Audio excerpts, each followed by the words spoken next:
교통사고를 일으킨 후 경우에는 유기죄, 사고 미조치죄, 범인 도피죄 등 다른 범죄가 경우에 따라서 성립할 수도 있습니다. 안녕하세요. 법무법인 백송의 검사 출신 김성현 변호사입니다. 최근 모 트로트 가수가 도주 차량죄 등으로 사회적 물의를 일으켜서 법원에서 1심 판결이 선고되었는데요. 오늘은 뺑소니로 형사처벌을 받을 수 있는 경우와 이와 관련해서 수사나 재판을 받게 되었을 때의 대응 방법에 대해서 알아보겠습니다.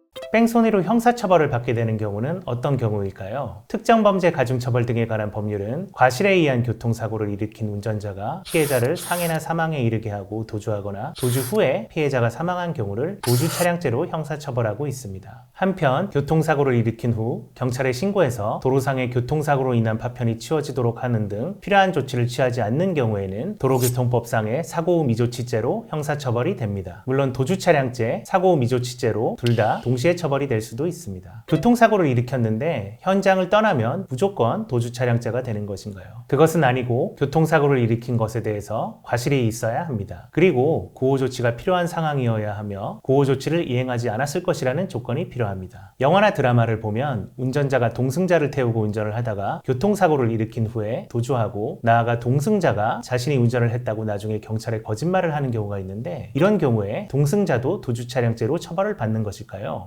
원칙적으로는 그렇지 않습니다. 판례는 동승자가 운전자의 부탁으로 차량의 조수석에 동승한 후 운전자의 차량 운전 행위를 살펴보고 잘못된 점이 있으면 이를 지적해서 교정해 주려 했던 것에 그치고 전문적인 운전 교습자가 피교습자에 대해서 차량 운행에 관해 모든 짓을 하는 경우와 같이 주도적 지위에서 차량을 운행할 의도가 있었다거나 실제로 그와 같은 운행을 하였다고 보기 어렵다면 동승자에 대해서는 도주차량죄가 성립하지 않는다고 판단하고 있습니다. 그러나 동승자에 대해서도 도움이 필요한 사람을 버리고 떠난 행위를 처벌하는 유기죄, 교통사고 후 필요한 조치를 취하지 않는 행위를 처벌하는 도로교통법상의 사고 미조치죄, 진범인을 인닉하고 자신이 운전자 행세를 하는 것을 처벌하는 범인 도피죄 등 다른 범죄가 경우에 따라서 성립할 수도 있습니다. 교통사고를 일으킨 것에 과실이 있어야 한다는 것은 어떠한 의미인가요? 교통사고를 일으킨 것이 운전자의 주의 의무 위반에 의하여야 한다는 것입니다. 따라서 운전자가 자신의 잘못으로 교통사고를 일으킨 것이 아니라 오히려 상대방 차량 운전자의 과실로 인해서 발생한 교통사고의 피해자인 경우에는 도주차량죄가 성립하지 않습니다. 반면 도로교통법상의 사고 미조치죄의 경우에는 운전자에게 교통사고를 일으킨 것에 대해서 과실이 없는 경우에도 성립할 수 있습니다. 어떠한 경우에 도주차량죄에 있어서의 구호조치가 필요할까요? 사고의 경위한 내용, 피해자의 나이와 상해의 부위 및 정도, 사고 뒤의 정황 등을 종합적으로 고려해서 피해자를 구호하는 등의 조치를 취할 필요가 있었다고 인정되지 아니하는 때에는 현장을 이탈하거나 피해자에게 운전자의 인적사항을 제공하지 않았다고 하더라도 도주차량죄가 성립하지 않습니다. 예를 들어 노령이 아닌 건장한 성인의 교통사고 피해자가 거의 상해를 입지 않았다고 보아도 될 정도로 아주 경미하게 다쳤을 뿐만 아니라 운전자가 즉시 정차해서 피해자를 구호하려고 하면서 피해자에게 연락처를 주려고 하였는데도 피해자가 명확하게 괜찮다고 하면서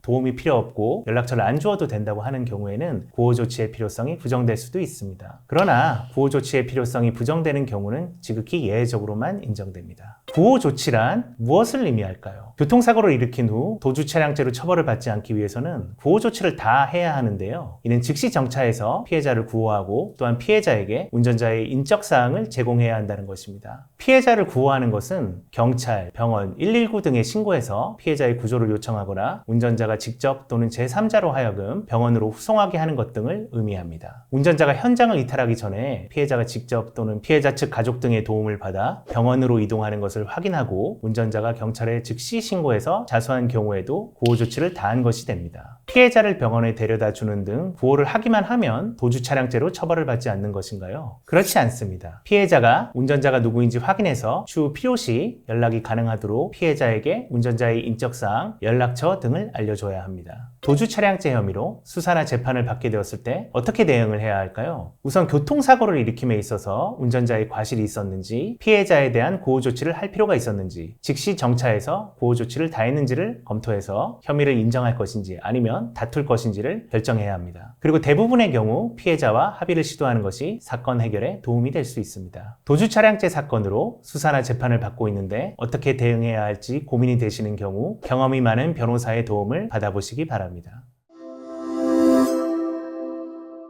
오늘 영상은 여기까지입니다. 영상 내용이 도움이 되셨으면 구독, 좋아요 부탁드립니다. 감사합니다.